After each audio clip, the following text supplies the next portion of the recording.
మనము స్థూలము, సూక్ష్మము అనేది చెప్పుకున్నాం. స్థూలం ఎలా ఉంటుంది? ఎలా పనిచేస్తుంది అనేది చెప్పుకున్నాం. సూక్ష్మము ఎలా ఉంటుంది? ఎలా పనిచేస్తుంది అని చెప్పుకున్నాం. ఈ సూక్ష్మము ఎంత విశిష్టంగా మనకి అందిస్తుందో,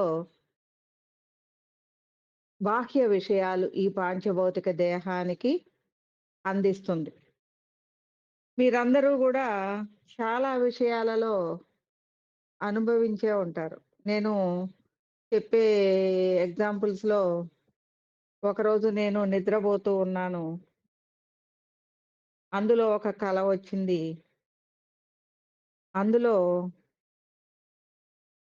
ఒక 10 మంది కత్తులు, గొడ్డళ్ళు తీసుకొని నా వెంట పడుతూ ఉన్నారు. నేను పరిగెడుతూ ఉన్నాను. రొప్పుతూ ఉన్నాను. కళ్ళ వెంట నీళ్లు గారుతున్నాయి. కింద పడ్డాను. మోకాళ్ళు పగిలి రక్తం గారుతుంది. ఒళ్ళంతా దుమ్ము కొట్టుకొని ఉంది. భయంతో, దుఃఖంతో, బాధతో పరిగెడుతూ ఉన్నాను. అలా పరిగెడుతూ మరలా పడిపోయాను. వాళ్ళు కత్తులు ఇవన్నీ గొడ్డళ్ళు నా మీదకెత్తారు. అప్పుడు మెలకువొచ్చింది. మెలకువొచ్చేసరికి ఎలా ఉంది నా పరిస్థితి అంటే,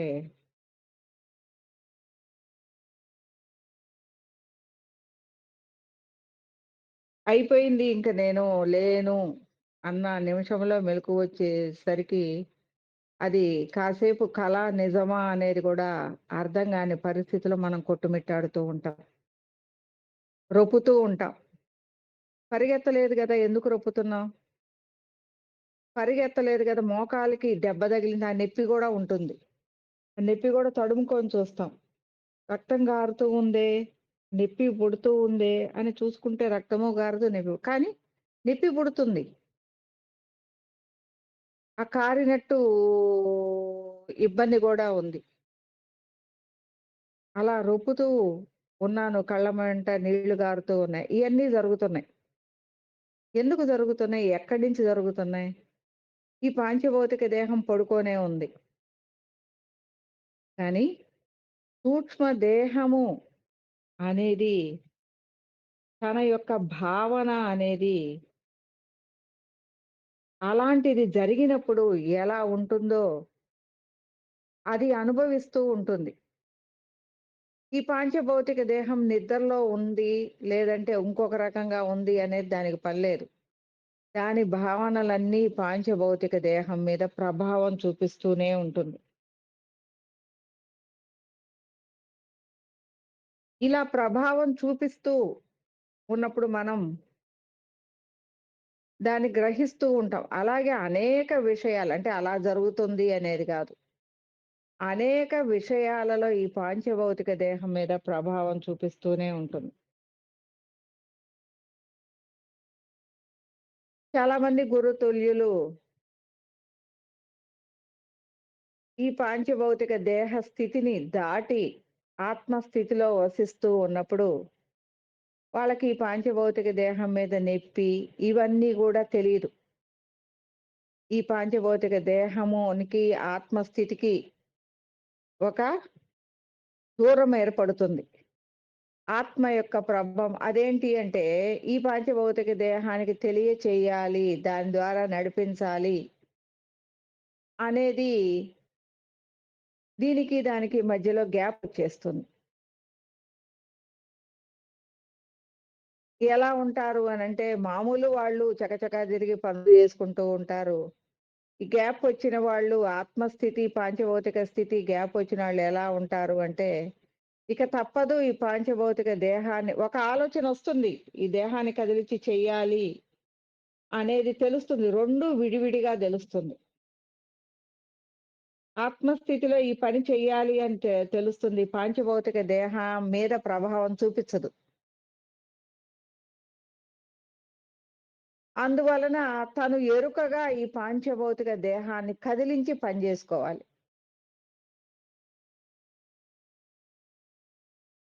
ఇలాంటియన్నీ రాబోయే కాలంలో మీకు కూడా వస్తాయి. అంటే ఎలా ఉంటుంది?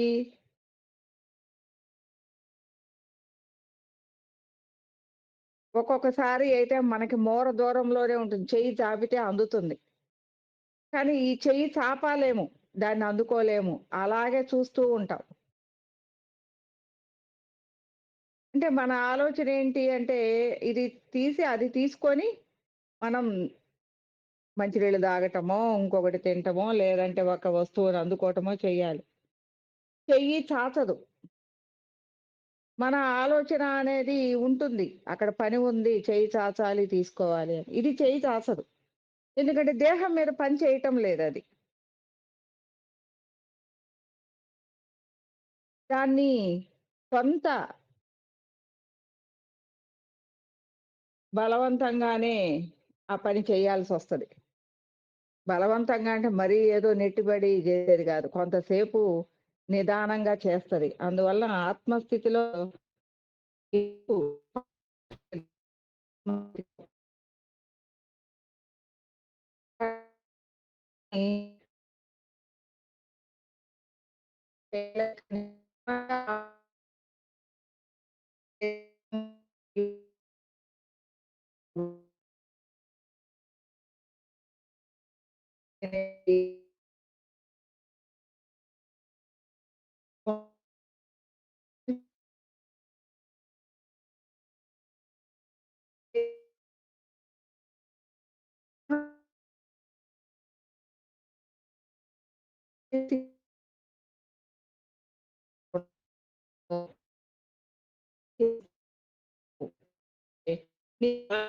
దేహం పని చేయాలి అనంటే, ఈ సూక్ష్మ దేహం యొక్క ప్రభావం ఉండాల్సిందే.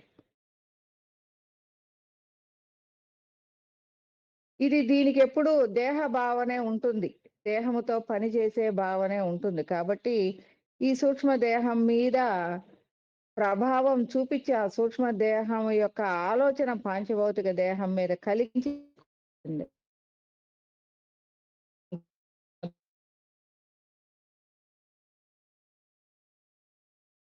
అలాగే అనేక రకాల విషయాలని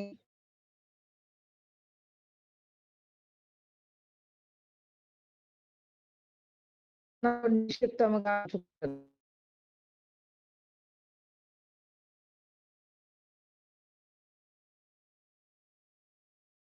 కానీ ఎలా ఉంటుంది అంటే, తన ద్వారా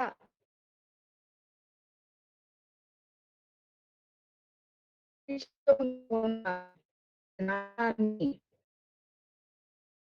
యాక్టివ్ చేస్తూ ఈ పాంచభౌతిక దేహాన్ని నడిపిస్తూ ఉంటుంది. నిక్షిప్తముగా ఉన్న జ్ఞానం ఎక్కడుంటుంది? కారణములో ఉంటుంది.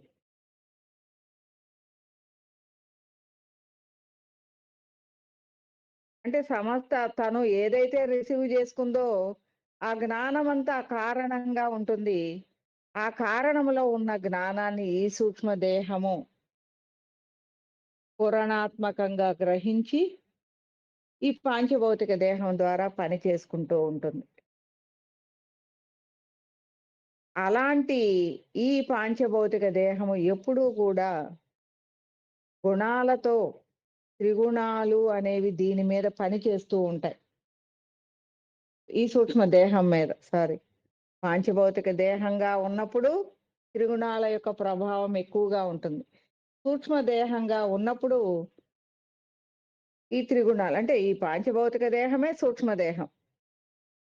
స్పెషల్‌గా దానికి, దీనికి వేరే వేరే ఏమీ ఉండదు. త్రిగుణాల ప్రభావం ఎక్కువగా ఉంటుంది. ఆ త్రిగుణాలను అనుసరించి, ఆ ప్రభావాలను అనుసరించి ఈ సూక్ష్మదేహము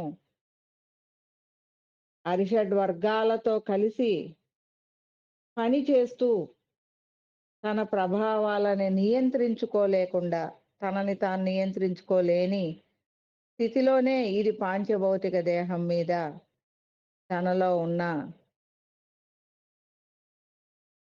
కామ, క్రోధ, మద, మాత్సర్యాలు, లోభ, మోహాలు వీటన్నిటిని కూడా ప్రదర్శిస్తూ ఉంటుంది.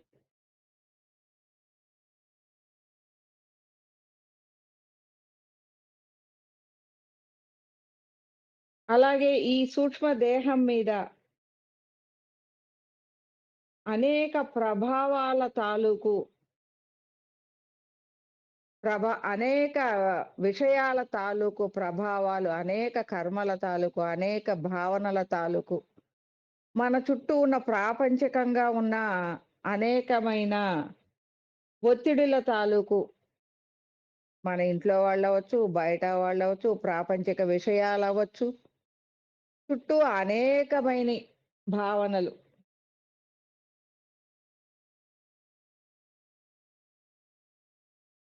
ఎలా ఉంటాయి అంటే, ఈ ప్రాపంచికంగా ఒక పండుగ అనేది వస్తుంది.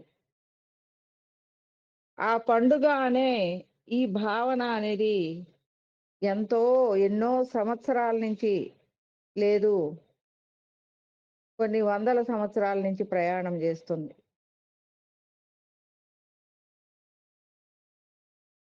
దాని యొక్క ప్రభావము అంటే దానికంటూ ఒక ప్రభావం ఉంటుంది. ఎలా ఉంటుంది అంటే ప్రతి ఒక్కళ్ళు పండుగ వస్తుంది అంటారు. ఇలాగే ఎన్నో సంవత్సరాల నుంచి ఆ పండుగ అనే దాని మీద ఒక భావన ఉంది. అది ఎలా ఉంటుంది అంటే కొత్త బట్టలు, ఇంటి శుభ్రాలు, రకరకాల పిండి వంటలు, ఆనందము, ఒకళ్ళనొకళ్ళని కలవటము, అనేక భావనలు దానిలో ఉంటాయి. మనం అనుకుంటాము ఏం పండగ లేదు, దండగ లేదు, ఏం అక్కర్లేదు అని అనుకున్నారనుకోండి. కానీ మనకి తెలియకుండానే ఆ రోజుకొచ్చేసరికి పండుగ ప్రభావము అనేది మన మీద చూపిస్తుంది. నువ్వు కొత్త బట్టలేసుకోనక్కర్లేదు, లేదు పిండి వంటలు వండుకోనక్కర్లేదు. కానీ నీకు ఆ పిండి వంటలు తినే భాగ్యము వస్తుంది. ఉన్న వాటిలో మంచి బట్టలు వాళ్ళు వీళ్ళు వచ్చినప్పుడు గబగబా ఆహ్, బ మంచి బట్టలేసుకొని కలవటానికి వెళ్ళిపోతాం. అలాంటి పరిస్థితులు అన్నీ గూడా వస్తాయి. అంటే తెలియకుండానే ఒక ఆనందం మన ఇంటికి వచ్చేసింది. అరే! నేను ఈసారి పండగే చేసుకోవాలనుకోలేదు. కానీ చాలా ఆనందంగా ఉన్నాను నిన్న పండగ రోజు అని చెప్తూ ఉంటారు. అలాగే అనేక భావనలు మన చుట్టూ. ఒక అత్తగారంటారు, నేనసలు బ్రహ్మాండమైన అత్తగారినవ్వాలి. నా కోడల్ని బ్రహ్మాండంగా చూసుకోవాలి అని అనుకుంటూ ఉంటారు. కానీ అత్తగారు అవ్వగానే కొద్ది రోజులు ఆ ప్రభావం ఉంటది బాగా జూసుకోవాలి అని. అలాగే ఓర్చుకొని చూసుకుంటుంది. కానీ లోపలిది ఏంటి అంటే, ఆ బయట ప్రభావాలు ప్రాపంచికంగా అత్త, కోడలు అనే ప్రభావాలు అనేవి గూడా ఉంటాయి. అది ఏంటి అంటే, ఆ ప్రభావము ఈ మీద పడుతుంది. ఆ కోడలి మీద గూడా ఆ ప్రభావం ఉంటుంది. నేను కోడలిని అంటే అత్తయ్య అంటుంది, రంపాన పెడుతుంది. లేదు ఇద్దరి మధ్య ఆమెని నేను వ్యతిరేకించాలి అన్న భావన, ఈమె చేసే ప్రతి దాని మీద నేను అజమాయిషీ చేయాలి అన్న ఈమె భావన. ఇవి 2 ప్రాపంచికంగా ఉన్న భావనే. అవి కూడా మన మీద పడతాయి.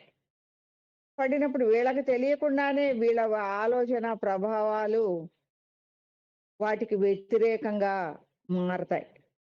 అంటే ఇవన్నీ ఏంటి? ఇవి అన్నీ ప్రాపంచికంగా ఉన్న భావనలు. మనం ఎంత బాగా పాజిటివ్‌గా ఉన్న ఈ భావనలు అనేవి మన మీద పడుతూనే ఉంటాయి. వాటిని ఎదుర్కొంటూ చాలా జాగ్రత్తగా మసలుకోవటం, లేదు అలాంటి విషయాలని అధిగమించాలి అంటే అవన్నీ ప్రాపంచికంగా నిత్యము జరుగుతూనే ఉంటాయి. అయన్నీ ప్రతి ఇంట్లోనూ మనము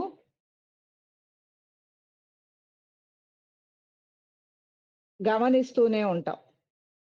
ఇలాగే చాలా విషయాలు కూడా మన చుట్టూ ఉన్నాయి. ఒక చావు అంటే ఏడవటం, ఒక పుట్టుక అంటే ఇది చేయటం, ఒక పెళ్లి అంటే ఆనందంగా 10 మంది శుభం అని దీనికి ఒక ఆనందాన్ని పొందటం ఆ ప్లేస్‌కొచ్చినప్పుడు. ఇలాంటియన్నీ గూడా భావనలు మన చుట్టూ ఈ ప్రాపంచికంగా ఉన్నాయి.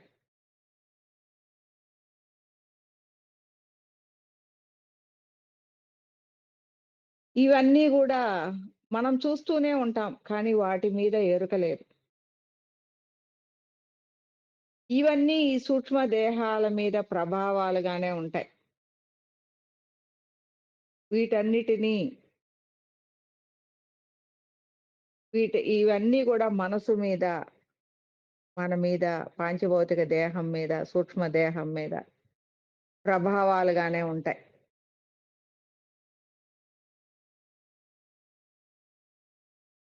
మరి వీటన్నిటిలోనూ గుణాలు యొక్క ప్రభావము మనలో గుణాల ప్రభావం ఉంది గాబట్టి, ఇవన్నీ మన గుణాలను అనుసరించి మనం ప్రవర్తిస్తూ ఉంటాం. మన మీద ఉన్న అరిషడ్ వర్గాల ప్రభావం నుంచి గూడా మనము ఈ ప్రాపంచిక భావనలు, మనలో ఉన్న భావనలు, మన చుట్టూ మన ఇంట్లో ఉన్న వాళ్ళ భావనలు, మన చుట్టాలు, బంధువులు, స్నేహితులు, చుట్టుపక్కల వాళ్ళు ఉన్న భావనలు, వీటన్నిటినీ కూడా వాళ్ళ ఆలోచనలన్నీ గూడా ఈ పంచభూతాత్మకంగా ఈ సూక్ష్మ దేహం మీద పని చేస్తూనే ఉంటాయి.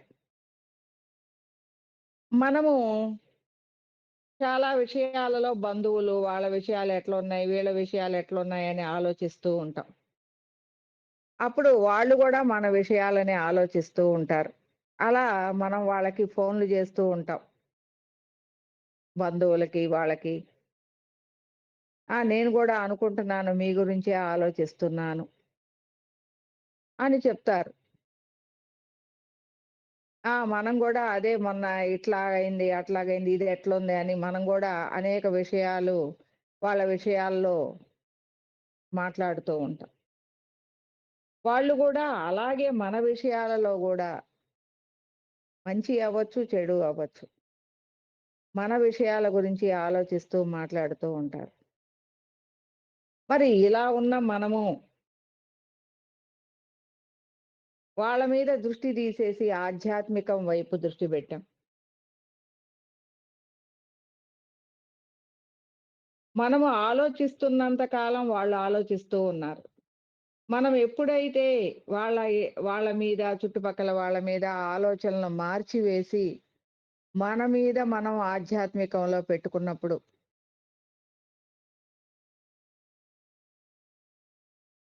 వాళ్ళు గూడా మన మీద ఆలోచనలు మానివేస్తారు. కొద్ది రోజులు ఫోను జేస్తారు. ఏంటి ఫోను జేయట్లేదు?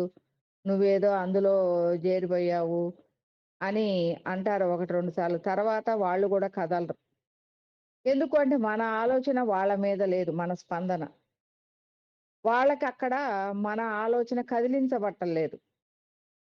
మన విషయాలు గూడా వాళ్ళ దగ్గర కదలటం లేదు. వాళ్ళ విషయాలు మన దగ్గర కదలనప్పుడు, మనము వాటి మీద దృష్టి లేనప్పుడు, మనం ఆధ్యాత్మిక విషయాల మీద దృష్టి పెట్టుకున్నప్పుడు, ఈ ప్రాపంచిక విషయాల నుంచి బంధువుల విషయాలు, స్నేహితుల విషయాలు, చుట్టుపక్కల వాళ్ళ విషయాలు, వీటన్నిటి నుంచి మనమేం జేస్తున్నామంటే, మన మీద మన ఆలోచన పెట్టుకుంటున్నాం. అలాంటప్పుడు వాళ్ళందరూ గూడా ఆలోచన మానివేస్తారు.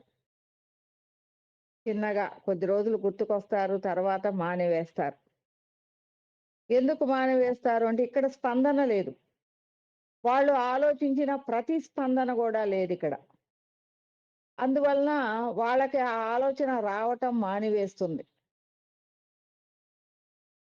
వాళ్ళకి ఈ ఆలోచన మన గురించి ఆలోచన రావటం మానివేస్తుంది. అలాగా మనలో కదిలించే విషయాలు ఈ ప్రాపంచికంగా చుట్టుపక్కల వాళ్ళయి గాని, ఇవి గాని, స్నేహితులయి గాని, బంధువులు గాని, ఈ ఆలోచనలన్నీ గూడా మానివేస్తూ ఉంటుంది. అంటే వీటి యొక్క ప్రభావాలు ఈ సూక్ష్మ దేహం మీద ఉండటం లేదు. లేవు. ఆ ప్రభావాలు దీని మీద ఇది ప్రతిస్పందించటం లేదు. వాటి మీద దృష్టి పెట్టి స్పందించటం లేదు. తనగ్గా తను ఆలోచించటం లేదు. వాళ్ళ ఆలోచనని రిసీవ్ జేసుకోవటం లేదు. ఇదేమైంది? తన లోపలికి ఈ పాంచభౌతిక దేహం యొక్క మీద దృష్టి తీసివేసి, అంటే ఈ మనసు, ప్రాపంచకం అనే విషయాల మీద దృష్టి తీసేసి, తన లోపలి విషయాల వైపు దృష్టి పెట్టుకున్నప్పుడు, ఇవన్నీ గూడా నిర్మూలించబడుతూ ఉంటాయి. ఇవన్నీ గూడా మీరు గమనించినియే. కొత్తగా నేను చెప్పేదేం గాదు. అంటే ఇలాంటి విషయాలు కూడా మన చుట్టూ జరుగుతూనే ఉన్నాయి. అంటే వీటన్నిటి మీద గూడా దృష్టి పెట్టండి. అలాగే మీ ఇంట్లో విషయాలు కూడా, మీ ఇంట్లో గూడా మీరే గాదు నలుగురైదుగురుంటారు. వాళ్ళ ఆలోచనలు వాళ్ళలో ఉన్న సూక్ష్మదేహమే. వాళ్ళ ఆలోచనలు, వాళ్ళ భావనలకి ప్రతిస్పందనాత్మకంగా మనం పనిచేస్తూ ఉంటాం. ఎప్పుడైతే నీవు నీ వైపుకి, వాళ్ళ వైపుకి గూడా గాదు, నీ వైపుకి నువ్వు దృష్టి బెట్టుకున్నావో, ఆటోమేటిక్‌గా నువ్వు ఏదైతే చెయ్యాలో అది మాత్రమే చేస్తూ ఉంటావు. వాళ్ళ ఆలోచనల ప్రభావం నీ మీద ఉండదు. ఇంతకుముందు వాళ్ళ ఆలోచనల ప్రభావం పీడించినట్లుగా ఉంటుంది. వాళ్ళ యొక్క హావభావాలు మన మీద పని చేస్తూ ఉంటాయి. వాళ్ళ యొక్క పీడన మన మీద పని చేస్తూ ఉంటుంది. అందువలన కొన్ని విషయాలకి సంతోషంగా చేస్తాం. కొన్ని విషయాలకి ఒత్తిడిగా చేస్తాం. కొన్ని విషయాలు ఘర్షణాత్మకంగా ఉంటాయి కుటుంబంలో ఉన్నవి. కొన్ని కొన్ని విషయాలను కదిలించాం. కొన్ని కొన్ని విషయాలు కదిలిస్తూ ఉంటాం. ఇలాంటి విషయాలన్నీ గూడా కుటుంబ సభ్యుల మధ్య భావనలుగా ఉంటాయి. ఆలోచనలుగా ఉంటాయి. ఇవన్నీ గూడా మనమేం జేస్తాము అంటే పూర్తిగా ఆధ్యాత్మికం వైపు, ఆత్మస్థితి వైపు దృష్టి పెట్టినప్పుడు, వాళ్ళ యొక్క ఆలోచనలు మన ఆలోచన ఏంటి జీరో జేసేసాం. ఏమవుతుంది అంటే వాళ్ళ ఆలోచన ఉంది. అది యాక్టివ్ అవుతుంది. ఇక్కడ ప్రతిస్పందన లేదు. ఆ ఆలోచనకి ప్రతిస్పందన లేదు. అక్కడ స్పందనకి ఇక్కడ ప్రతిస్పందన లేదు. అక్కడ స్పందన గూడా జీరో అవుతుంది. అంటే ఇంతకు ముందు ఉన్న ఘర్షణాత్మకమైన భావనలు, ఇంతకు ముందున్న విషయ ప్రభావాలు ఏమవుతాయి అంటే జీరో అయిపోతాయి. అక్కడ ఒక ఎరుక, అక్కడ కుటుంబ సభ్యుల మధ్య ఏవేవైతే నువ్వు ఇంతకుముందు ఈళ్ళ గురించి బాధపడుతూ, ఇది ఇలా గాదు, అలా ఉండాలి, అలా ఉండాలి నువ్వు అనుకుంటున్నావు. ఇప్పుడు ఎరుక తెచ్చుకుంటుంది ఈ సూక్ష్మదేహం. ఎరుక తెచ్చుకొని, ఇది ఉన్నది ఇదే వాస్తవము. దాన్ని గ్రహించటం మొదలుబెడుతుంది.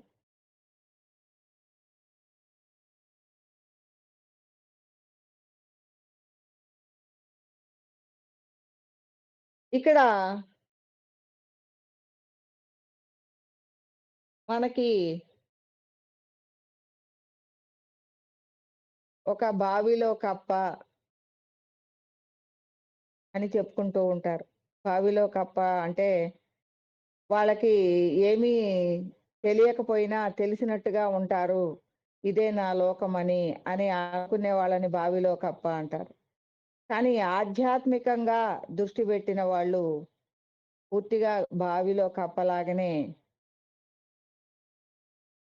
ఉంటారు. అంటే ఏంటి అంటే, ఈ బావిలో కప్పకి తను ఉన్న బావే ప్రపంచం. అక్కడున్న ప్రతిదీ తనకి తెలిసే ఉంటుంది. ఇదే ప్రపంచం అనుకుంటూ ఉంటుంది. కానీ ఆధ్యాత్మిక స్థితిలో ఉన్నవాళ్ళు తన ఉనికిని ఇంతకు ముందులాగా ప్రాపంచికంగా బయటికి బెట్టరు. తన ఉనికిని లోపలికి తీసుకుంటూ, తన ఆలోచనల్ని, తన మనసుని లోపలికి తీసుకుంటూ, తను ఉన్న దానిలోనే ఆనందంగా అక్కడే చరిస్తూ అంటే లోపల తనకి తెలిసినంతలోనే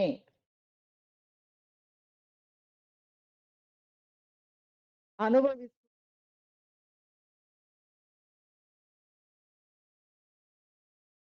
మామూలుగా ప్రాపంచికంగా అయితే బావిలో కప్ప జీవితం అనేది అది అంతవరకే తెలుసు. దానికే అదే గొప్ప అనుకుంటుంది అనుకుంటారు. కానీ అక్కడ కూడా తను ఏదేది ఎదుర్కోవాలో, ఎలా ఈదాలో, ఎలా తినాలో, ఎలా జీవితంలో అంటే మరలా అది పిల్లలు పెట్టటం, మరలా ఆ పిల్లలు పెద్దవ్వటం, మరలా అనేక కప్పలవ్వటం. ప్రతి జీవి తన జీవితంలో ఇలాంటి విషయాలే ఉంటాయి. ఇక్కడ ఇది ఎలా జీవిస్తుందో సముద్రంలో కప్ప గూడా అలాగే ఉంటుంది. కాకపోతే దానికి చాలా ఎదుర్కోవాల్సొస్తుంది కష్టాలని. ఎక్కువ ఈదాల్సి వస్తుంది. ఎక్కువ విషయాల నుంచి అది తనని తాను కాపాడుకోవాల్సొస్తుంది. అనేక విషయాలు తెలుస్తున్నాయి అని అనుకుంటూ ఉంటాం మనం గూడా ప్రాపంచికంగా బడి. నేను చాలా గొప్ప, నాకక్కడ తెలుసు, అది తెలుసు, ఇది తెలుసు అని. కానీ ప్రాపంచికంగా మనము ఆలోచించి బయటపడినప్పుడు అనేక విషయాలని ఎదుర్కొంటూ వాటిట్లో అనేక అనుభవ జ్ఞానాలు రావచ్చు.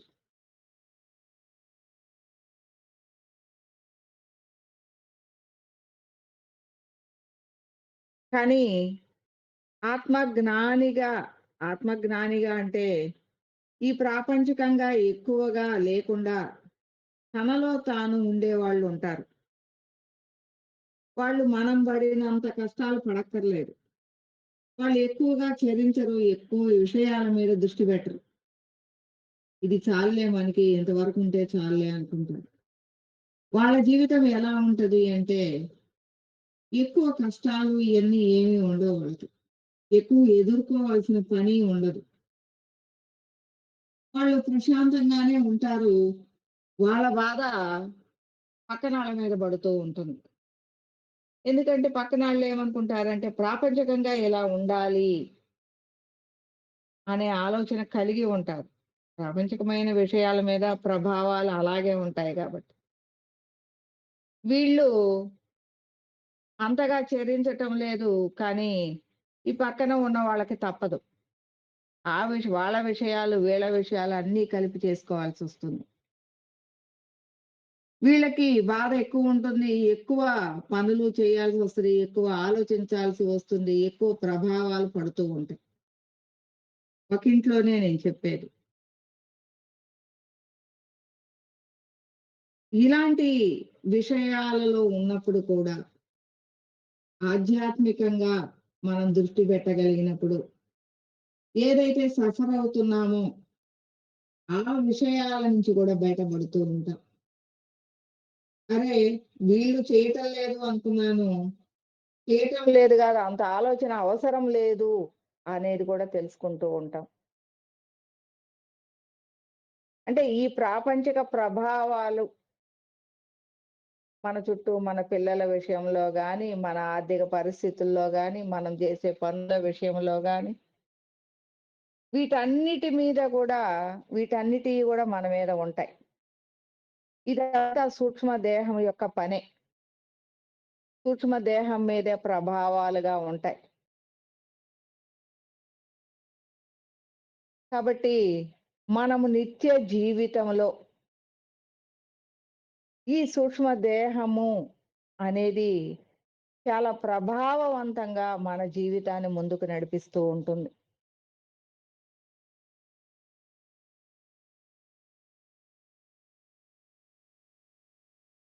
మీకు చెప్పాను. మొన్న ఒక పేదవాడు నిద్రిస్తూ ఒక కలగంటే అందులో పంచభక్ష పరమాన్నాలు, అనేక రుచులు అతనికి తెలియదు ఈ జన్మలో. అనేక జన్మలలో గూడా అతను ఒక రాజుగా లేడు. అంతటి ఆ వైభవాన్ని అనుభవించలేదు. కానీ కలలో ఆ వైభవాన్నంతా అనుభవిస్తున్నాడు. ఎలా అనుభవిస్తున్నాడు అనే విషయాన్ని మనం పరికించినట్లయితే మన సూక్ష్మ దేహము ఎంతటి విషయాలని అన్ని చోట్ల తీసుకొని, ఆ విషయాలనన్నిటినీ కూడా మనకి ఈ పాంచభౌతిక దేహం మీద ప్రభావం చూపిస్తూ తెలియజేస్తూ ఉంటుంది.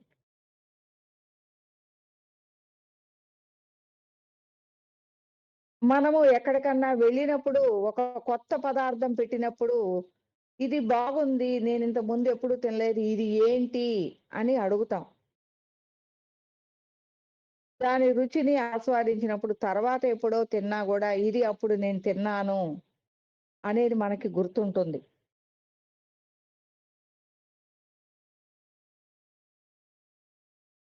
కానీ ఇతను కలలో తిన్నప్పుడు అనేక జన్మలలో అనేక రుచులు చూడండి. ఆ కలలో ఎంత దూరం, ఎంత కనెక్టివిటీ ఉంటే అన్ని రుచులని ఇప్పటి కలలోకి తెచ్చుకోగలదు. తనలో అన్ని ఒక రాచరికపు ప్రభావాలు లేవు. రాచరికపు అనుభవ జ్ఞానం లేదు. కానీ రాచరికపు అనుభవ జ్ఞానమున్న అనేక సూక్ష్మ దేహాలలో ఉన్న భావనల్ని రిసీవ్ చేసుకొని అది అనుభవిస్తుంది. మనము కళ్ళు మూసుకొని ఎక్కడో షిరిడీ బాబాని పిలుస్తూ ఉంటాం. ఆయనెప్పుడో దేహాన్ని వదిలేశారు. అలాగే 1,00,000 మంది పిలుస్తున్నారు బాబాని. మనలాగా అందరూ కొలుస్తూ ఉండేవాళ్ళుంటారు. నాకు కష్టమొచ్చింది బాబా షిరిడీ సాయినాథ అని పిలుస్తూ ఉన్నాను. నాకులాగానే ఎంతో మంది పిలుస్తున్నారు. నాకు కనిపిస్తూ ఉన్నాడు బాబా అనుగ్రహం ఇస్తూ ఉన్నాడు. అలాగే వాళ్ళందరికీ గూడా కనిపిస్తూ వాళ్ళందరికీ గూడా అనుగ్రహం ఇస్తూ ఉన్నాడు. ఇవన్నీ గూడా సూక్ష్మ దేహాలే. ఇవన్నీ గూడా బాబాని పోలిన సూక్ష్మ దేహాలు. ఇంతమందికి దర్శనమిచ్చినా ఒకళ్ళు ఎర్రటి బట్టల్లో జూస్తారు. ఒకళ్ళు పచ్చటి బట్టల్లో జూస్తారు. వాళ్ళ వాళ్ళ ఆలోచన మేరకు వాళ్ళు దాన్ని దర్శిస్తూ ఉంటారు. అనేక రకాల బట్టలు, అనేక రకాల రూపాలలో కూర్చున్నయి, నుంచున్నయి, పడుకున్నయి, ఊగేయి, తినేయి, తాగేయి. ఇలాంటి అనేక భావనలతో అందరూ దర్శిస్తూ ఉంటారు. మరి ఇన్ని రూపాలు ఎక్కడి నుంచొచ్చినయి? ఇంతమంది ఆలోచనలకి ప్రతిస్పందనాత్మకంగా ఆ సూక్ష్మ దేహము కనెక్టివిటీ అవుతుంది. అనేక సూక్ష్మ దేహాలని తీసుకునే లక్షణం గూడా ఈ సూక్ష్మ దేహానికుంటుంది. నేను చెప్తూ ఉంటాను, ఈ సూక్ష్మ దేహము బాగా డ్యామేజ్ అయింది అంటే, అది తీసేసేయి. ఇంకో సూక్ష్మ దేహాన్ని ఫ్రెష్‌గా తీసుకెళ్ళు అని చెప్తూ ఉంటాను. ఇక్కడ మనకి, మన ఆలోచనకి సంబంధించి అనేక సూక్ష్మ దేహాలని మనం యాక్టివ్ జేయొచ్చు. నేను ఇప్పుడు 1,00,000 చోట్ల పని చేస్తున్నాను ఒక బాబాజీ చెప్తూ ఉన్నారు. ఒక సాధనాపరుడు. ఒకేసారి నేను 1,00,000 చోట్ల పని చేస్తూ ఉన్నాను. 1,00,000 చోట్ల పని చేయటము అంటే ఎలా చేస్తారు? ఈ సూక్ష్మ దేహము అనేక సూక్ష్మ దేహాలుగా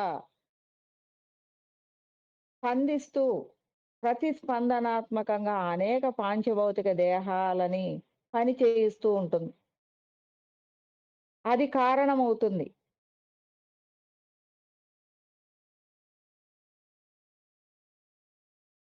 ఆలోచన అనేది కారణము. జ్ఞానము అనేది కారణము. అనేక సూక్ష్మ దేహాలు, అనేక పాంచభౌతిక దేహాల మీద ప్రభావం చూపిస్తూ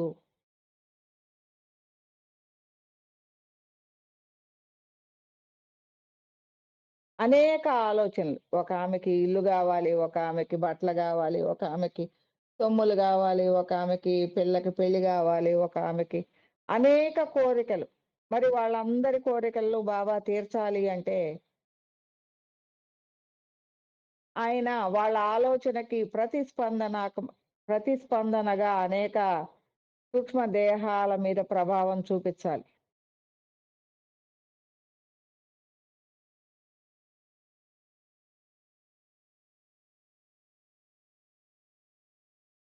అనేక సూక్ష్మ దేహాలకు ఆ అనుగ్రహాన్నివ్వాలి. వాటిని ఆ పనులు చేయించాలి. అవి లభించే పనులు. ఇప్పుడు మా అబ్బాయికి ఈ కాలేజీలో మంచి సీటు కావాలి అని చెప్తుంది బాబాకి.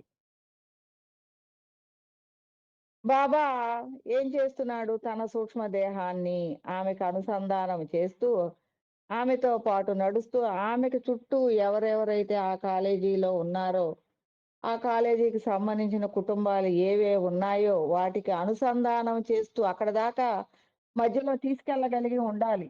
మధ్యలో ఎంతో మందిని ఇప్పుడు డైరెక్ట్‌గా వాళ్ళెక్కడో ఉంటారు. వాళ్ళకి, వీళ్ళకి ఎలాంటి సంబంధం లేదు. కానీ ఆ మధ్యలో సంబంధం ఉన్న వాళ్ళని ఎరిగి, కనుక్కొని, వాళ్ళకి కల్పించి, వాళ్ళ ద్వారా ఆ విషయాన్ని తెలియజేయటం జరుగుతుంది.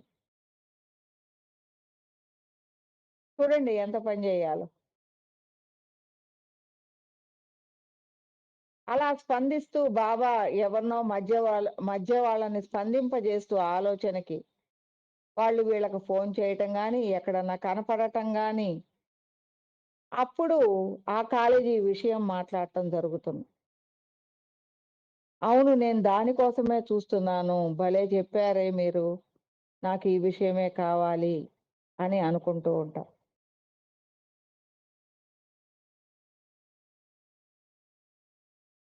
ఇక్కడ బాబా ఉండొచ్చు, ఉండకపోవచ్చు. నీ సూక్ష్మ దేహం గూడా నీ ఆలోచన పెట్టినప్పుడు ఎందుకంటే మనకి మనం జెప్తే మనకి మీద మనకి నమ్మకం లేదు. నీ ఆలోచన బెట్టినప్పుడు నీకు టీవీలో గావచ్చు, పాంప్లెట్‌ల రూపంలో గావచ్చు, బంధువులు, స్నేహితులు వేరే వాళ్ళు ఇంకెక్కడైనా గావచ్చు, పేపర్ రూపంలో ఆ విషయం మీద మనం దృష్టి పెట్టగలుగుతాం. నీకు కావలసిన విషయం మీద.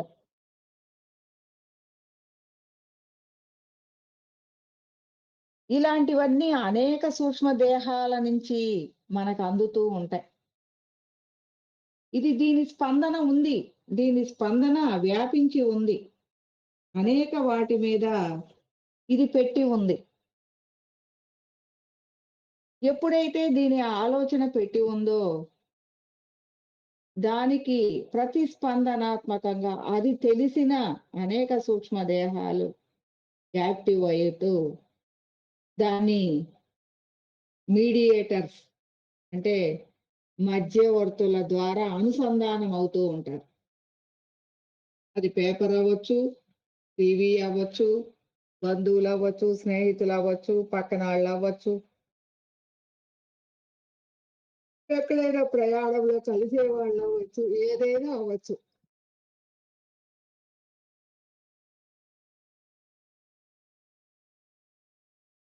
ఇలా అనేక విషయాలు మనకి మన దగ్గరకొస్తూ ఉంటాయి. అంటే ఏమీ తెలియని ఆయన అనేక రుచులు అనుభవిస్తూ ఉన్నట్లు, మనకు కావాల్సినవి అనేక వాటి ద్వారా అనుసంధానము జరుగుతూ మన దాకా వస్తూ ఉంటాయి.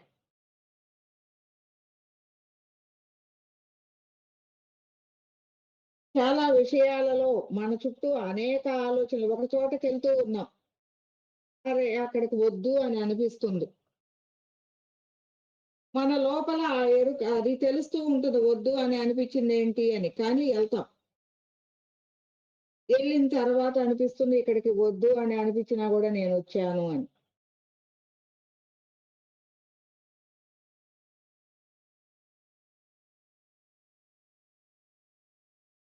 ఒకరోజు ఒక 8, 9 సంవత్సరాల క్రితం నా దగ్గరే మేమందరం మామూలుగానే నేను క్లాసులు బిగించేసిన కాలంలో. నా దగ్గర నేర్చుకునేవాళ్ళు వాళ్ళ ఇంటికి ఒక గురువుగారొచ్చారు. ఇలా అచల సిద్ధాంతం గురువుగారు అని మీరొస్తారా అని అడిగారు. ఆ! వస్తాను. ఎందుకు రాను? ఎవరు ఏం చెప్పినా వినాలి, తెలుసుకోవాలి. వస్తాను అని చెప్పి వాళ్ళు చెప్పారు. ఇట్లా 2కే వస్తారు రండి అని. అలాగే నేను గబగబా భోంచేసి బయలుదేరదాం అంటే విపరీతంగా కళ్ళు తిరుగుతున్నాయి. ఏంటబ్బా! ఇంత కళ్ళు తిరుగుతున్నాయి. ఏమీ లేకుండా అంతా బానే ఉన్నాను గదా! ఏమీ లేదు ఇప్పుడెందుకు కళ్ళు తిరుగుతున్నాయి అని. అయినా సరే 2 అడుగులేసా బయటికెళ్దామని. అహా! ఇంక అసలు వల్ల కాకుండా కళ్ళు తిరుగుతున్నాయి. అబ్బో! ఇదేదో తేడాగా ఉంది అని మళ్ళీ మంచం మీద కాసేపు పడుకున్నా. ఒక అరగంట, పావుగంట తగ్గింది. లేచాను. మళ్ళీ 4 అడుగులేయగానే తూలి పడబోయాను. ఇదేంటి ఇట్లుంది అని మళ్ళీ జాగ్రత్తగా ఎనక్కొచ్చి పడుకున్నా. అలా 4 దాకా నన్ను ఇబ్బంది పెట్టింది ఎళ్ళనీయకుండా. అయినా నేను చాలా మొండిదాన్ని. 4కి బయలుదేరి చిన్నగా బండి తీస్తే కొంచెం ఇబ్బందిగానే ఉంది. బండి గూడా నడపటానికి కొంచెం కళ్ళు తిరుగుతున్నట్టు ఇబ్బందిగా నేను దీని మీద ఎళ్ళగలనా? దీన్ని గూడా నా మీదేసుకొని కింద పడతానా? అనేది అనిపిస్తుంది. అట్లాగే కాళ్ళు కిందకి బెట్టి స్లోగా ఎళ్తానే ఎళ్ళాను. అంటే ఇదంతా నిరోధిస్తున్నారు నువ్వెళ్ళొద్దని. అయినా అహా! దాన్ని పట్టించుకునే పరిస్థితిలో నేను లేను.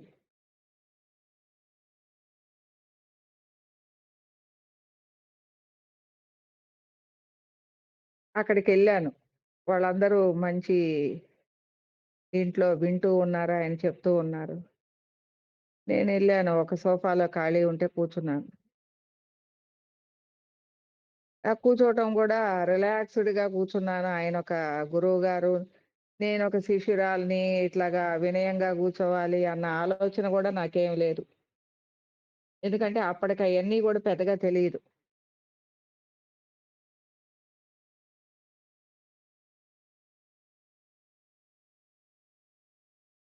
సబ్జెక్ట్ భగవంతుడిచ్చాడు చెప్పుకెళ్ళటం తప్ప. అందులో మా గురువుగారు అలాంటి నియమాలు ఏమీ పెట్టడు. కింద నేను పైన కూర్చుంటే నువ్వు కింద కూర్చోవాలి, కాలు మీద కాలేసుకోకూడదు, ఇలా ఉండకూడదు, అలా ఉండకూడదు అట్లాంటియేమీ ఆయనకుండవు. ఆయన దగ్గర ఫ్రీగానే ఉండొచ్చు. అట్లాగే నేను గూడా కూర్చున్నా. ఆయన కాసేపటికి కోపమొచ్చిందాయనకి. ఒక గురువు ముందు ఇలా కాలు మీద కాలేసుకొని సోఫాలో అలా ఆనుకొని కూర్చుంటారా? నువ్వొక తినటానికొచ్చావా? లేకపోతే దేనికొచ్చావు అనన్నారు. అని అంటూ ఉన్నారు. నేను ఆ విషయం పట్టించుకోలేదు. కానీ ఆయన అంటున్నాడు అని తెలుసు. కానీ ఆయన ఎక్కడైతే చెప్తూ ఆపాడో, మీరు దీని దగ్గర ఆపారు. ఇక్కడ ఆయన పరమ పరబ్రహ్మ గురించి చెప్తూ సగుణ పరబ్రహ్మ, నిర్గుణ పరబ్రహ్మ గురించి చెప్తూ అక్కడ బయలులో ఎలా ఉండాలి అనేది చెప్తూ ఉన్నారాయన. నేనప్పుడు ఆయన తిడుతూ ఉన్న దాన్ని వదిలేసి, మీరు ఇక్కడ ఇది చెప్తున్నప్పుడు ఇలా ఉంటుంది గదా! ఇలా ఉంది. దాన్ని ఏమంటారు? అని అడిగాను. అన్నప్పుడు ఆయన తిడటం మానేసి మళ్ళీ సబ్జెక్ట్‌లోకెళ్ళిపోయాడు. నేను అడిగిన దానికి సమాధానం జెప్పల.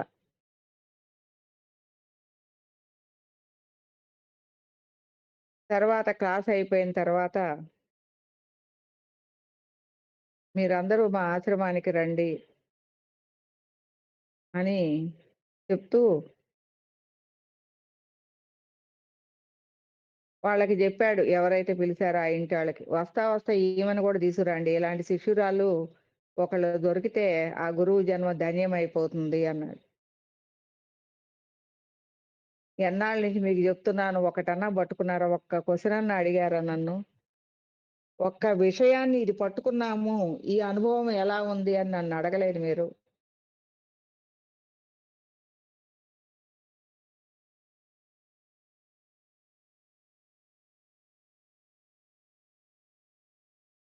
అని అన్నారు. అంటే ఇక్కడ నన్ను తిట్టినట్టు, నాకు ఎరుక జెప్పినట్లు,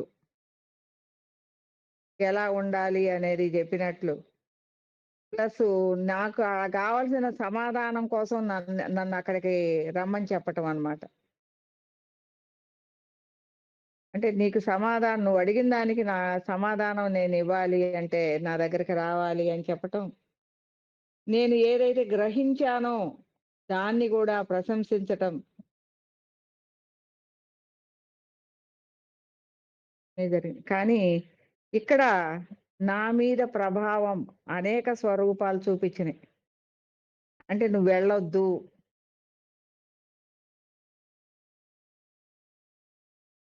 అంటే ఆచల సిద్ధాంతము, దాని యొక్క ప్రభావాలు అవన్నీ వాళ్ళంటూ వాళ్ళ గురువులు వాళ్ళు ఉంటారు. అదంతా ఒక మార్గం. మరి ఆ గురువుల ఈ గురువులకి ఏమన్నా తేడా ఉందేమో ఆలోచనలో నాకైతే తెలీదు. కానీ ఆ ప్రభావాలు అనేవి నన్ను చాలా సేపు 2 గంటల పాటు నిరోధించినియి. ఇలాంటి ప్రభావాలు కలిగినప్పుడు గూడా మనం గ్రహించొచ్చు. ఓహో! మన మీద ఇలాంటి ప్రభావాలు ఉన్నాయని మనకి బిగినింగ్‌లో తెలీదు. కానీ ఇలాంటి మార్గంలో ప్రయాణిస్తూ ఉన్నప్పుడు వాటిని గుర్తించగలుగుతాం. ప్రాపంచికంగా జీవించేటప్పుడు మనసుతో జీవించేటప్పుడు ఎలా ఉంటది అంటే ఒక ఆలోచనొచ్చింది. అరే! ఇందాక ఆలోచనొచ్చింది దాన్ని పట్టించుకోలేదే అని అనుకుంటాం తప్ప ఇంకొకటేమీ ఉండదు.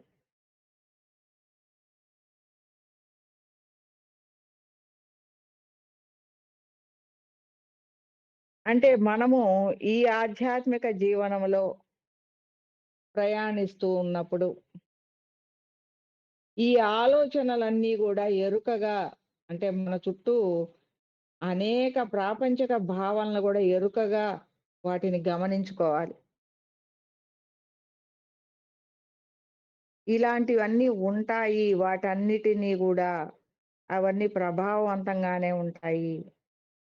వాటన్నిటి గూడా ఎరుకగా తెలుసుకున్నప్పుడు మన జీవితాన్ని ఆనందమయంగా చేసుకోవచ్చు.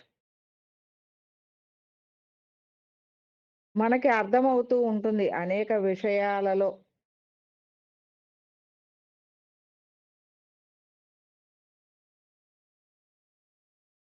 అవతలి వాళ్ళ ఆలోచన అనేది వాళ్ళకి ఎంతవరకు తెలుసు అనేది.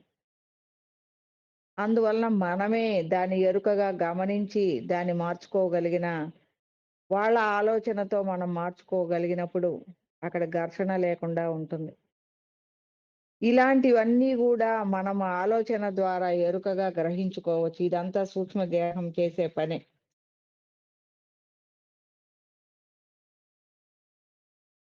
మరి అది ఎంతటి బహుముఖాత్మకమైన విన్యాసము చేస్తుందో చూడండి. మన సూక్ష్మదేహం. మనం జీవించేది, మనం ఆలోచించేది, ప్రతిదీ చేసేది నిత్యము, క్షణక్షణము ఈ సూక్ష్మదేహం ద్వారానే. ఎన్ని చెప్పుకుంటే ఈ సూక్ష్మదేహ విషయాలు మనం గమనించగలం. రోజు ఎందుకు చెప్పాను ఇవి అంటే, నిత్యము జరుగుతూనే ఉంటాయి. నీ సూక్ష్మదేహము గురించి నీవే గ్రహించాలి.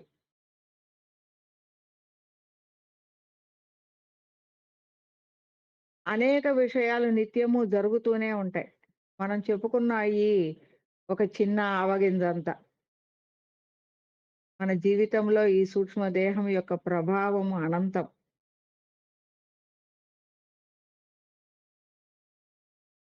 మరి ఇలాంటివన్నీ గ్రహించాలి అంటే రోజువారీ జీవితంలో మన మీద మనం దృష్టి పెట్టుకోవాలి. మన ఆలోచనల మీద మనం దృష్టి పెట్టుకోవాలి. మనందరము గూడా అనేక పనులు చేస్తూ ఆలోచన జరిగిపోతూనే ఉంటది మీ మనసులో. ఏమి ఆలోచిస్తున్నారు? మీరు కూరగాయలు కోస్తూ ఉంటారు. లేదు ఏదైనా బండి నడుపుతూ ఉంటారు. లేదు ఇంకేదైనా పనులు చేస్తూ ఉంటారు. లోపల ఆలోచన కంటిన్యూ అవుతూనే ఉంటది. ఏం ఆలోచిస్తున్నారు అంటే చెప్పగలరా? చెప్పలేరు. ఎందుకు అంటే అది కంటిన్యూగా జరిగిపోతూనే ఉంటుంది.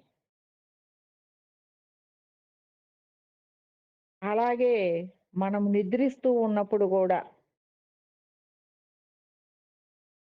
కొన్ని ఆలోచనలు మనం బాహ్యంగా పగలు చేసిన ఆలోచనలు రాత్రి కనెక్టివిటీ అవుతూ ఉంటాయి. మీరు మీరు ఆలోచించే ఆలోచనల వైపు దృష్టి పెట్టండి. ఎక్కడెక్కడికో, ఎక్కడెక్కడికో కనెక్టివిటీ లేకుండా అది ఆలోచిస్తూ ఉంటది. అసలు ఈ జన్మతోటి సంబంధం లేకుండా గూడా ఆలోచనలు చేస్తూ ఉంటుంది. ఏవేవో విషయాలకి ఎక్కడెక్కడికో కనెక్టివిటీగా ఆలోచిస్తూ ఉంటుంది. అలాగే రాత్రిపూట ఒక్కొక్కసారి కల అనేది వచ్చినప్పుడు దాన్ని దృశ్యంగా చూస్తూ ఉంటాం కలలో. మనం ఉన్న ఇల్లు కనపడదు. మనం జీవించే జీవితం గనిపించదు. ఏవో ఇళ్ళు కనపడతాయి. ఏదో ఉంటుంది. ఈ ఇల్లెక్కడిది? ఈ ఇల్లు మనకి సంబంధం లేదే! ఈ ఇల్లెక్కడిది అనేది మనకు తెలీదు. ఏదో చేస్తూ ఉంటాం. ఇదంతా మనకు తెలీదే. మెలుకువ వచ్చిన తర్వాత అసలు ఆ ఇల్లు అక్కడికి నేనెందుకెళ్ళాను? ఆ ఇల్లేంటి? అదేంటి? ఇదసలు నేనెప్పుడు చూడలేదే అని అనుకుంటూ ఉంటాం. మనకసలు గుర్తు లేని వాళ్ళు కూడా గుర్తుకొస్తూ ఉంటారు. కానీ ఇవన్నీ పగలు జరిగిన మనసులో ఉన్న ఆలోచనలు. ఎప్పుడైనా గమనించి నువ్వు దాన్ని పట్టుకున్నావంటే పట్టుకోలేవు. ఎప్పుడు పట్టుకుంటావు అంటే రాత్రి ఎక్కడో ఒకటి కనెక్టివిటీ అవుతది. ఈ ఆలోచనలో. అంటే మన ఆలోచనలు ఎంత కనెక్టివిటీ లేకుండా సాగుతున్నాయి అనేది మనకి రాత్రిపూట దృశ్యం కనిపించినప్పుడు, కలలో దృశ్యం కనిపించినప్పుడు తెలుస్తుంది.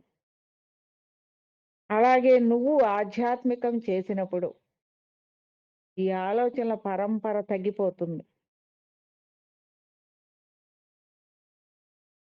ఈ ఆలోచనల పరంపర తగ్గిపోతుంది. నీ మనసులో ఉన్న ఆలోచనల్ని నువ్వు గమనించగలుగుతావు.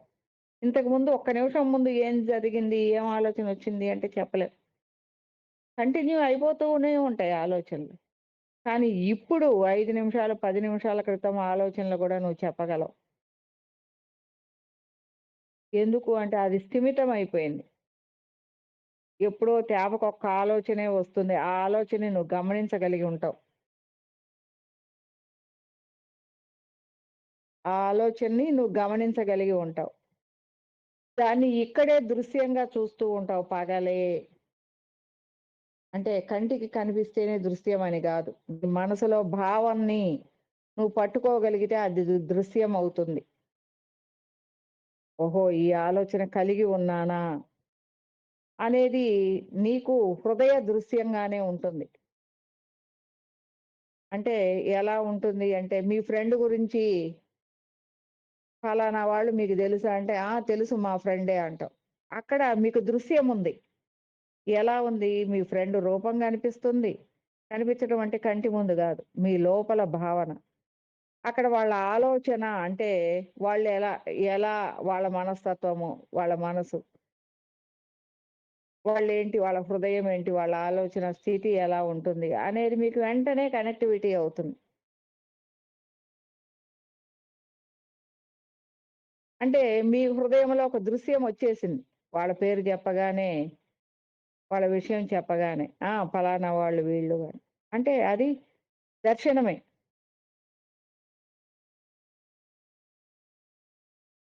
అలాంటి మన మనసులో ఉన్న ఆలోచనని మనం దర్శించగలిగే స్థితిని మనం ఈ ఆధ్యాత్మిక విషయాలలోకి ప్రయాణం చేసినప్పుడు జరుగుతూ ఉంటుంది. అంటే ఈ సూక్ష్మ దేహంలో ఉన్న ఆలోచన పరంపరని గూడా మనము ఎరుకగా దర్శించగలిగిన స్థాయిలో మనం దాన్ని నిలువరించగలుగుతాం. అప్పుడు తెలుస్తుంది నువ్వు ఆధ్యాత్మికంగా ఉన్నత స్థాయిలో ఎదిగినప్పుడు నీవు ఎక్కడెక్కడ పని చేస్తున్నావో, నీ ఆలోచన అనేది ఎక్కడెక్కడ ఉందో అక్కడ పని చేస్తూ ఉన్నావు. అన్ని చోట్ల పని చేస్తూ ఉన్నావు. అది గూడా గ్రహించగలుగుతున్నావు. ఒకరోజు ఒకామె చెప్పింది, "నిన్న నువ్వు నాకు దర్శనమిచ్చావు. మా ఇల్లు కడుతూ ఉన్నట్లు, నీకయిపోతుంది ఇల్లు అని తెలియజేశావు" అని చెప్పింది. ఆమె ఇవాళ జెప్పింది. కానీ నిన్న నాకు అదే టైంలో ఆమె మీద ఆలోచన ఎళ్ళింది. నాకప్పుడు గుర్తుకొచ్చింది. ఓహ్! నిన్న తన మీద ఆ ఆలోచన వెళ్ళింది. ఎందుకంటే తనకి అంతర్ముఖం ఉంది గాబట్టి అది కనెక్టివిటీగా దర్శించగలిగింది. అక్కడ నేను ఎళ్లి ఇల్లు గట్టింది ఇది అనేది నాకు పాంచభౌతిక దేహానికి తెలీదు. కానీ నా ఆలోచన అక్కడ సకామని కనెక్టివిటీ అయింది అనేది నేను గ్రహించగలిగాను. ఆమె మరుసటి రోజు ఆ విషయాన్ని నాకు చెప్పింది. అప్పుడనుకున్నాను. ఓహో! ఇలాగా పని చేస్తుంది. ఇలా అనేక విషయాలు క్షణంలో జరిగే వాటిట్లో కూడా మనమున్నాము. ఎందుకు అంటే అనేక చోట్ల మన ఆలోచన కదులుతూ ఉంది. ఆ కదిలినప్పుడు ఆ ఆలోచనని గ్రహించే స్థితి గూడా వస్తుంది. గ్రహించే స్థితి వచ్చినప్పుడే మీకు తెలుస్తుంది. మీ ఆలోచన ఎక్కడెక్కడుంది? ఏం ఆలోచించావు అనేది. అక్కడ పని చేయగలుగుతున్నాము అనేది. అక్కడ ఆ సూక్ష్మ దేహాలతో మనం పని చేయగలుగుతున్నాం. మనం జేసేదేమి లేదు. ఈ సూక్ష్మ దేహం ఆ సూక్ష్మ దేహముతో లేదు. ఈ కారణ దేహం ఆ సూక్ష్మ దేహం మీద ప్రభావం చూపించి ఆ పని చేయగలుగుతుంది.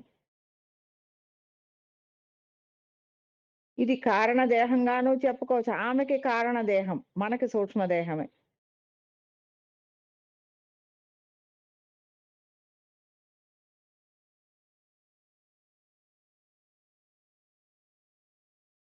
ఇలా మనము చెప్పుకుంటూ పోతూ ఉంటే ఈ సూక్ష్మ దేహము బహుముఖాత్మకమైన విన్యాసాన్ని మీరు ప్రతిరోజు, ప్రతి క్షణము గమనిస్తూ ఉంటే తెలుస్తూ ఉంటది. ఎందుకు పండగ అని చెప్పాను, ఎందుకు అత్తగారు అని చెప్పాను. ఇవన్నీ ఎందుకు జెప్పాను అనంటే, అనేక విషయాలలో మనముంటాం. మనమున్నాము, అనేక ప్రభావాలు మన చుట్టూ ఉన్నాయి అనేది తెలియజేయటం కోసం. ఇలాంటివన్నీ గూడా గమనించుకున్నప్పుడు, ఆ పండగొచ్చినప్పుడు గమనించుకుంటూ ఉండండి మీకే తెలుస్తుంది. దాని ప్రభావము ఎలా ఉందో మన మీద, మన ఇంటి మీద, మన ఇంట్లో ఉన్నవాళ్ళ మీద, చుట్టూ ఉన్నవాళ్ళ మీద అనే విషయాలను మనం గ్రహించగలుగుతాం. ఎరుకగా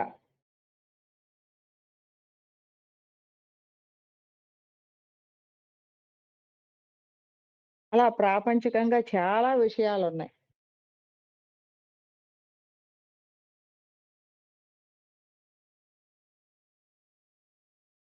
భోజనము, మంచి భోజనం అనగాల్నే నోరూరుతుంది. ఇలాంటివి చాలా మందికి ఊరుతూ ఉంటుంది. అది కూడా ప్రభావమే. అంటే మన మీద ప్రభావం చూపించినప్పుడు అది అలా వస్తుంది.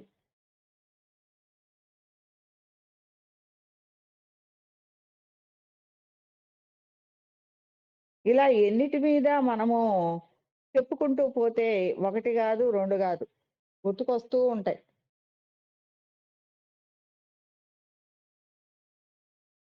సరే మరి.